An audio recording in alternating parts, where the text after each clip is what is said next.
बैठक की धनंजय जी, ये सारे समर्थक आपके हैं। कोर समर्थक हैं। हाँ, कोर। मैंने सुना आप ये कह रहे थे कि ये तटस्थ रहने का समय नहीं है, हम तटस्थ नहीं रह सकते हैं। लोकतंत्र में आप तटस्थ रह भी नहीं सकते, या तो आप हाँ में रहिए या ना में रहिए। तो हम लोगों ने तय किया है कि जो एक अस्थाई सरकार देश में चल रही है भारतीय जनता पार्टी के नेतृत्व में, वो सरकार चले, उसको समर्थन हम लोगों ने दिया। और जौनपुर के हित में भी, स्टेट में भी एक अस्थाई बच्चों एक स्टेट में भी एक अस्थाई सरकार चल रही है। इस बात को देखते हुए और जौनपुर के डेवलपमेंट को, अगर हमको बाबू सिंह कुशवाहा और कृपा शंकर में चयन करना हमारी, अब मैं चूंकि कंटेस्ट में नहीं हूं तो मुझे कन्विक्शन होने के नाते उस परिप्रेक्ष्य में देखता हूं कि जौनपुर में लोकल व्यक्ति को ही चुन लिया जाए। भले वो बम्बई से आए हैं, लेकिन हैं तो यहीं बसेंगे, यहीं उनके घर परिवार के लोग हैं। डिसीजन आपने भारी दिल से तो नहीं लिया, क्योंकि आप भी लड़ाई में काफी यहाँ पर बहुत चर्चा में थे। श्रीकला यहाँ लड़ रही थी आपकी पत्नी, और बड़ा समर्थन यहाँ पर था। तो ये क्या भारी दिल का फैसला तो नहीं? नहीं, कोई भारी दिल का फैसला नहीं। हमारी पत्नी ऑलरेडी जिला पंचायत अध्यक्ष हैं। चुनाव मुझे लड़ना था, पत्नी कहीं सीन में थी नहीं लड़ने के लिए। ठीक है, मेरे जेल जाने के बाद से बहुजन समाज पार्टी से यहाँ कोई कैंडिडेट नहीं था। लोकल लोगों ने, हमारे जो पुराने साथी रहे यहाँ पर, मैंने कहा ना क्रॉस द पार्टी लाइन लोग हम लोगों के साथ संबंध, तो उन लोगों ने अप्रोच करके उनको टिकट को तैयार हो गई लड़ने के लिए। ठीक है, मैं निकला तब तक डेवलपमेंट हुए, अचानक टिकट कट जाता। और मैं जेल में था तभी रोज सुना जाता था कि आज टिकट कट जाएगा। और मैं बताऊं आपसे, मैंने कोर्ट नहीं किया, जो मन से भी कोर्ट कर सकता था मैं। हमसे रोज कहा जाता था कि आज ये फला आदमी के लिए अप्रोच किया गया टिकट के लिए बसपा की तरफ से। यहाँ पे एक हमारे जाके आप पूछे, जावेद हैं, भदेठी के रहने वाले, समाजवादी पार्टी के नेता हैं, उनको अप्रोच किया गया कि ललई यहाँ से एक मंत्री रहे, विधायक रहे समाजवादी, उनका प्रतिनिधि उरूज, उसको में थे उस समय की बात बता रहे हैं? एकदम उस समय लगातार लोग प्रयास जा रहा था कि बीएसपी से इनको इनको इनको दिया जा रहा है। हाँ, इनको दिया। डेली बीएसपी में रोज टिकट ही कट रहा था मेरा, डेली। तो मैंने एक दिन, पत्नी जब मुझसे ट्रांसफर होने से पहले पत्नी मुझसे जेल मिलने आई, तो मैंने उनसे कहा, हमने कहा कि टिकट बचा रहे, बहुत बड़ी बात है, रोज नए लोग अप्रोच किए जा रहे हैं। तो आखिर हो ही गया वही। तो ये कोई बहुत आश्चर्यजनक घटना नहीं थी। आप देखिए, सुनिए, आप प्रदेश में जिस तरीके से बीएसपी को आप देख रहे हैं, बस्ती में टिकट कटाना जयशंकर का, जिस तरीके से जौनपुर, बस्ती, कहाँ नहीं, आजमगढ़, मैनपुरी में बदला है, कई जगहों आजमगढ़ बदला है, कहाँ नहीं बदला है, गाजीपुर, बनारस बदला ही बगल में। तो कौन पूछने जा रहा है? अकेला धनंजय सिंह का इशू इसलिए बन गया कि चर्चा ज्यादा थी इस चुनाव की, तो इसलिए यहाँ पे दलित हमारे साथ बहुत है, तो दलित रिवोल्ट न करे, इसलिए ब्लेम धनंजय सिंह। चर्चा ये भी धनंजय जी, विरोधी ये कह रहे हैं धनंजय सिंह को बीजेपी का दबाव है, प्रेशर है, और इसी के चलते वो जेल गए, जेल से निकले तो उन्होंने ये फैसला करने का इंडिकेशन आज कर भी लिया। ये जो आप सुनिए अभिषेक जी, आप भी पहले से मुझे जानते हैं, ऐसा नहीं कि आप मुझे नया जान रहे हैं। हम बीएसपी की सरकार रही, सपा की सरकार रही, दोनों सरकारों से लड़े।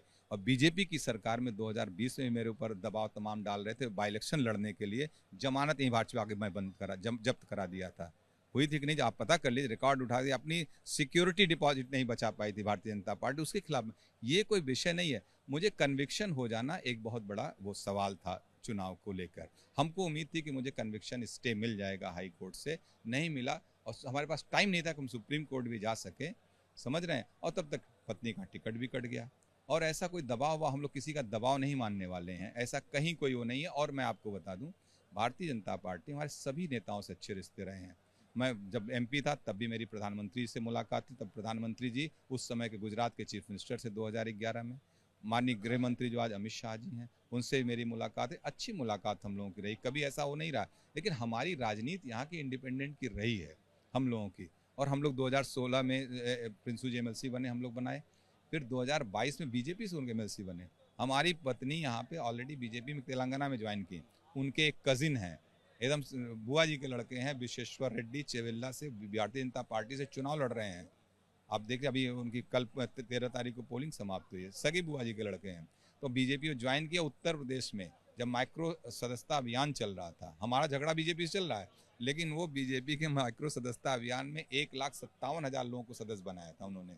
ये कोई विषय नहीं हो। और हम लोगों की जो शुरू से छात्र जीवन से भी हम लोग थोड़ा विद्यार्थी परिषद से लगाव रहा, अभी ये चलता ही रहा। आप और उसके बाद एक जो हम लोगों का जो वोटर है, खासतौर से ओबीसी, फॉरवर्ड, वो जो मैक्सिमम वोटर, माइनॉरिटीज के भी लोग जो हम लोग के साथ मैक्सिमम है, वो हम लोग ये नहीं देखते हैं कि बीजेपी उनके लिए ज्वाइन भी कर सकते हैं, या सिर्फ ये आउटसाइड समर्थन है, या भविष्य में ऐसा भी हो सकता है? चुनाव में नहीं हूं तो मैं तटस्थ नहीं रह सकता हूं। तटस्थ लोकतंत्र में क्या हो, जैसी कोई बात? अगर लोकतंत्र के इस महापर्व में देश का चुनाव हो रहा है, आप अगर कहीं किसी दिशा में नहीं खड़े होंगे, ठीक है, और जो पक्ष और विपक्ष का आरोप प्रत्यारोप लग रहा है उसमें कभी कभी मुझे हास्यास्पद लगता है। जब आप उधर बैठते हो तो ये सारी चीज़ें आप करते हो तो अच्छी होती हैं, आज जब आप विपक्ष में बैठे हो, जब सत्ता पक्ष करता है तो सारी चीज़ें, और ये चीज़ क्लियर हो जाना चाहिए, सत्ता जो है हमेशा सत्ता का एक गुण होता है, सत्ता प्रयास करती है कि जो मैं कह रही हूँ वही सही हो। अब वो डेमोक्रेटिक सत्ता नहीं, तो वो एक गुण जान लीजिए, उसके अनुरूप आप काम करिए, आप लड़ने का साहस करिए, लड़िए सत्ता के साथ, और सही बातों पे। हर बात का सत्ता में हर चीज खराब नहीं है, हर चीज अच्छी भी दो नहीं सवाल और है मेरे। चर्चा ये भी है कि श्रीकला जी बीजेपी ज्वाइन कर सकती हैं, क्या कुछ ऐसा है, क्या ऐसी कोई बातचीत चल रही है। है? अब ये श्रीकला जी से ही आप पूछ लीजिएगा, क्योंकि वो तो- पहले भारतीय जनता पार्टी में उन्होंने काम किया है, हो सकता है पार्टी अगर उनको अप्रोच करेगी तो उनका विचार है। आपको कोई एतराज उसमें नहीं है? नहीं न, पहले भी नहीं था मुझे, आज भी नहीं मुझे कोई ऐतराज है।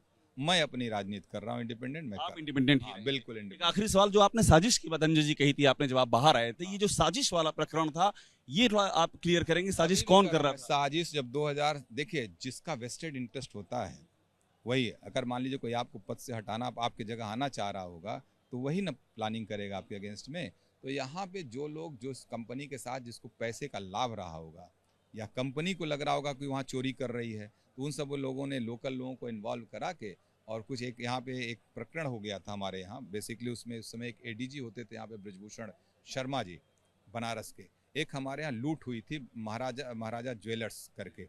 उस लूट कांड में उन्होंने यहाँ पे 8 ठाकुर लड़कों को गलत फंसा दिया था, कोई उस लूट में नहीं था, एकदम लूट करने वाले लोग आजमगढ़। बाद में क्लियर हुआ, बाद में आजमगढ़ मऊ पुलिस ने ज्वाइंट ऑपरेशन करके लुटेरों को पकड़ा वहाँ से, और उसमें बाद में CBCID हुई, 8 लड़कों को जीवन बर्बाद कर दिया। उसमें एक हमारे प्रमुख भी थे, एक हमारे माननीय प्रमुख थे विनय सिंह जी मुफ्तीगंज, आज भी वो भारतीय जनता पार्टी ने उनको फंसा दिया। अब इसीलिए लड़ाई हुई हम लोगों की, भाई गलत कर रहे हो। उसी एवज में हम लोगों को फर्जी मौका पाके मुकदमा उसी समय कायम किया गया। ये मुकदमा हुआ था 2019 दिसंबर की घटना होगी। ये हमारे यहाँ बहुत बड़ी लूट हुई थी, हम लोग के लिए भी लग रहा था कैसे हमारे जिले में भरी कचहरी में लूट हो गई वो एक, और सब उन्होंने केवल फंसा दिया।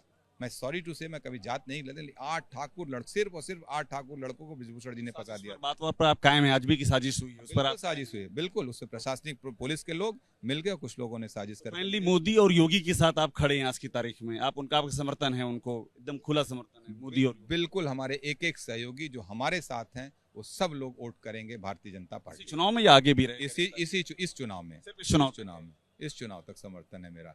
इस लोकसभा, चूंकि मैं नहीं हूँ, मैं होता तो सारे लोग मेरे साथ होते, तब मैं लड़ रहा होता विपक्ष में। आज मैं नहीं हूँ तो मैं मोदी जी, योगी जी के साथ हूँ।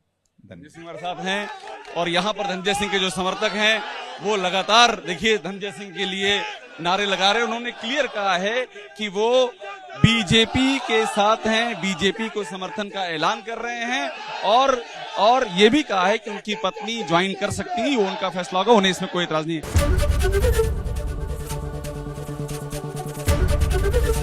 ABP गंगा, खबर आपकी, जुबान आपकी।